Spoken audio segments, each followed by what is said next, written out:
is seeing a doctor about her incredibly recent pregnancy. Yep. The demeaning doc tells her everything looks okay, and she is 4 months about 4 along. months now. Is that However, right? Vision contests the diagnosis, pointing out it's only been 12 hours since her pregnancy reveal at the end of episode 2. The weirdness continues as Vision walks outside, asking the doctor to keep the pregnancy a secret before he heads off to Bermuda for vacation. He runs into his neighbor Herb. His friend feels off to say the least, as his hedge trimming goes awry, a chainsaw going straight through a brick wall. Herb himself has a plastered-on smile complementing completely dead eyes. Whether this world is a simulation, a fabrication, or something in between, something appears to be wrong. Vision doesn't think twice about it and goes back inside, as he and an increasingly pregnant Wanda argue over baby names while setting up the nursery. Suddenly, the soon-to-be new arrival makes their appearance known, as when the baby kicks, the butterflies in the mobile become real. Wanda then begins having contractions, which causes the house to shake and power outages around the block. Wanda worries about whether this incident will have an effect on their efforts to keep their powers hidden. Vision's mind starts to pore over the events of the series so far. He remarks, "Something's wrong here," only for a sudden jump cut to once again take us back in time.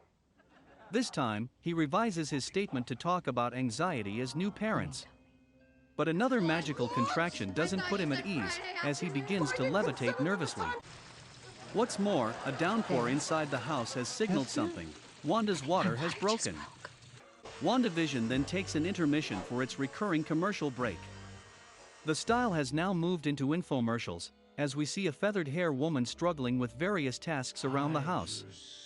Suddenly, she's transported into a luxurious tub to escape to a world all your own. Back to the action proper, Vision takes off frantically to find the doctor.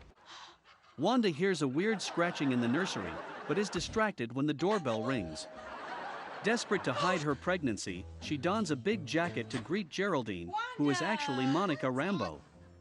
Her new friend has come by for help with her pipes, which all mysteriously burst simultaneously.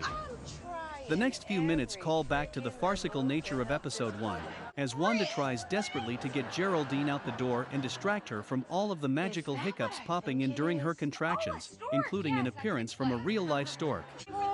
Unfortunately, Geraldine stays too long with her recent work story, and she must help Wanda deliver the baby. Despite the chaos going on around them, Geraldine makes Wanda focus in on her, coaching her through the labor. Vision carrying the doctor on his back bursts in just as their child is born. Vision and Wanda agree to call him Tommy, which was the name she wanted for their child. As the couple embrace their new bundle of joy, she suddenly screams again, "There's another baby on the way." They end up calling this child Billy, which was what Vision wanted to name their child.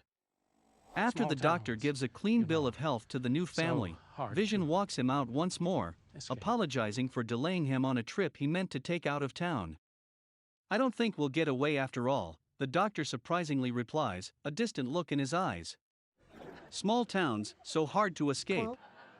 Vision becomes unnerved by his response. It doesn't help when he sees Herb and Agnes gossiping with one another about Geraldine's arrival. Agnes comments about her new neighbor's lack of family and home, and Herb says, "She came here because we're all," before trailing off.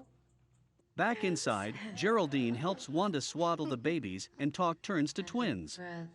Wanda reveals she had a twin brother named Pietro, and begins to sing to her children in her native Sokovian.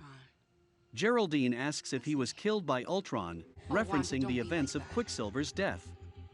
Wanda is confused by the question and begins to turn on her friend, telling her to leave and asking about the sword symbol around her neck. Who are you? As Wanda's Sokovian accent of old begins to slip back in, Geraldine admits she doesn't know who or where she is, prompting a silent rage-filled reaction from Scarlet Witch. Wanda? Suddenly, Geraldine is gone, and Wanda tells an arriving Vision that she had to rush home, as the aspect ratio of the screen finally changes. The truth, though, is she sent Geraldine flying through some sort of energy field, right outside of the city limits. As Daydream Believer plays, she's met by several sword agents. The group has officially set up camp outside of Westview, the real West.